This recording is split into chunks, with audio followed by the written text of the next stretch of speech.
Future Hacker. Life. Path. Future.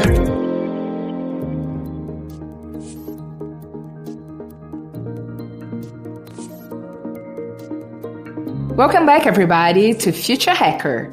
This is the second episode with Julie Kronstrøm Carton, and we're talking about crowdfunding and e-bikes.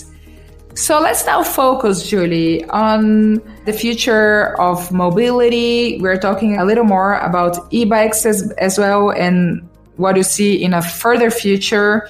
But before we move into that, I'd like to talk about how nowadays entrepreneurs got addicted to searching for VC funding. And sometimes this is just not the best path. As you did mention on the first episode, we had our guest, Annabelle Vauti. She mentioned to us how important it is to first try to get some revenue flow and focus on the product before searching for an investment. And that was exactly the strategy you took. Crowdfunding might be an alternative to making your business feasible, testing your product before getting into a more long-term commitment that will also affect your equity. So what's your advice to the future hackers out there? When do you think each funding source should come into play? So on the first episode, you gave us a lot of valuable advices regarding crowdfunding specifically, which was the experience of the Bike Mate. But, regarding other sources of revenue, do you have any type of advices about that? We started, of course, the business, as I said, back in 2016. And I think we got our first investor, like real investor, a business angel in 2019. And simply because I think, we could get far with, we ran the first crowdfunding campaign. Then in 2018, we ran a second crowdfunding campaign, also on Indiegogo, which became that year the year's largest crowdfunding campaign, and is still one of, I think it's the second largest crowdfunding campaign of all time still. So it was a major campaign. We did $18 million and pre-ordered 14,000 bikes. For us, crowdfunding was a good way to test our product, build our business, build some infrastructure. But in a way, it's hard when you don't have a lot of capital to put into the business, to build the business. We felt we were sort of circling around. We needed a real investor to put some money into our business to sort of stabilize, consolidate that. And also to find out, how can we actually scale that? You need to do some more investments, and you need some investors, some people who can invest in your business. Also, if you want to set up new countries, have an ERP system, build a kick-ass web shop, all that requires funds that can be hard to have when you start on crowdfunding, because you want to, you sell a product like you already have it, but you still need to develop it and ship it and find, all the routes and onboard, get staff and all that. So in a way, we felt that it was hard for us to sort of accelerate or just consolidate and take our business to the actual level where we were when you looked at our business case in terms of, selling a shitload of bikes, delivering to 50, 78 plus countries. We still lacked a little bit the infrastructure to do, to also having, a better bookkeeping system, all those things, financial controls, all that. And I think that is why we also decided to get equity money in. We just needed to have some strong people who were as much committed to making it as a success, because they either got some, sweat equity. And I've been very happy to get the investors in, because I think they have been helping us lifting the business. And we've been very lucky to get some really nice investors that have been very nice for us to work together with to make our business strong. I think when you're an entrepreneur and you have a good idea, you might not be the best to build a business necessarily. You can build some, but you need to have more people with you. So for us, that was, we had the business case. We established, the minimal viable product. We showed that we had a business that was a market and a product that was sought after in the market. So I think that this was a good way for us to come to a certain level before we started to get equity money in, which also means that we have still the main control of our company. Yeah. So, but I understand what the point of, because then we have been also doing some capital raise last year, actually an equity crowdfunding campaign, which is actually not reward-based, but where we also sell shares to backers, and we don't reward them with products, but they get shares. And it requires a lot of energy, and I think it's a little bit of a distraction. It simply removes a lot of focus away, I think, for the core business. But I think in today's world, and many markets, including ours, it's too difficult to scale up without equity money and without, investors and all that, because it's many businesses is like you need a rapid growth because your competitors are taking in money and there's a rapid growth also there. So, either you can be a small producer, but then you will be sort of in a very local market, but then you will always be a very small player. And many markets don't have a lot of small players for a long time. This will be a consolidation. So I think at least in e-bike market, we feel that we didn't really have any other choice neither. Either you scale up and do something big and fast, and that's what we wanted to do. We want to make a global brand. We wanted to, inspire the entire world to do an e-bike. And for that, there's just a lot of competition on that market. And for that, you need capital. Yes, it makes a lot of sense to me, Julie. And I think that you guys have been making a lot of wise decisions until now. And I'm really wishing a lot of success for you guys. So let's change the path of the conversation a little and talk about the market. So using bikes for regular transportation is already rooted in the culture of so many European countries. It's not only environmentally friendly, but you have the right conditions to use it. You have good roads, you have the physical space, the safety, unlike many countries here in Latin America.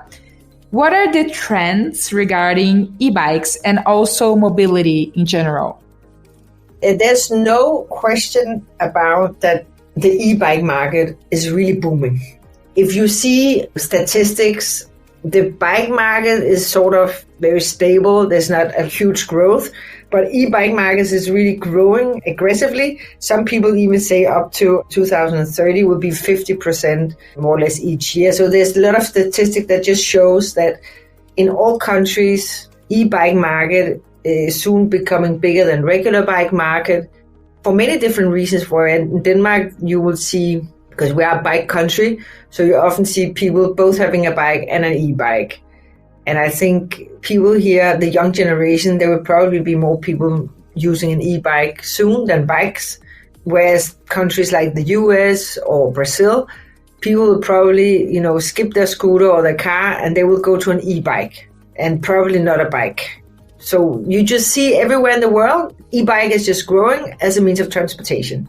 And I think the pandemic, as everybody's talking about, of course, have been accelerating this trend because nobody wants to go, especially in Europe, nobody wants to go to public transportation.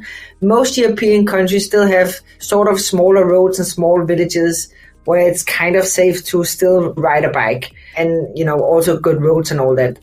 And many big cities all around the world is, working on trying to become more bike friendly. Also in Latin America, I'm sure also Brazil. A lot of city municipalities are thinking about how can they be more bike friendly, because there's also a big problem. Before the pandemic, there was a big problem with congestion, pollution.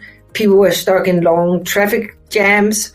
You have to remember also the car used to be the symbol of freedom for the average person or for everybody.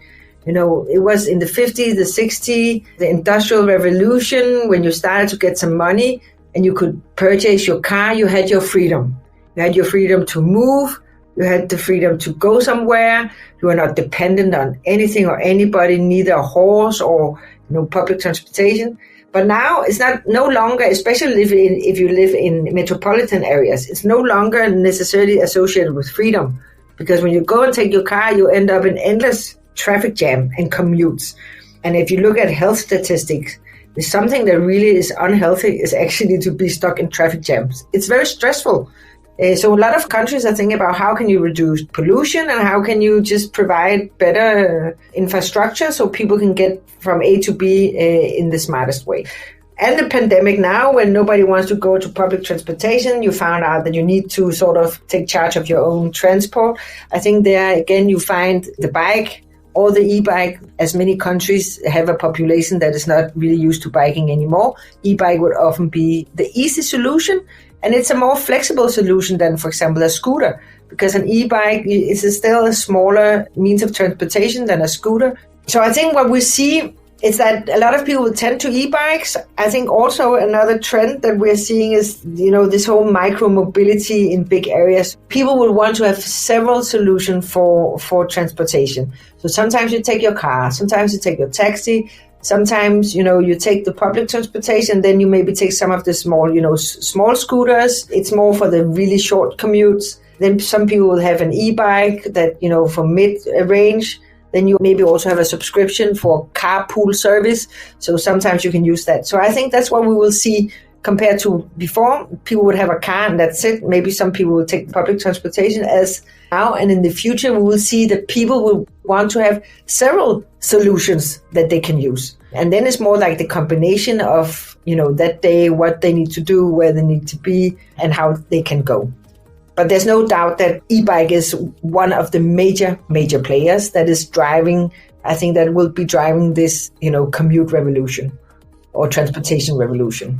So thinking about the future of the e-bikes specifically, from the interviews we've been giving, it seems to me that, we'll have bikes made from renewable and sustainable materials, maybe powered by solar energy, maybe even rechargeable as we ride it.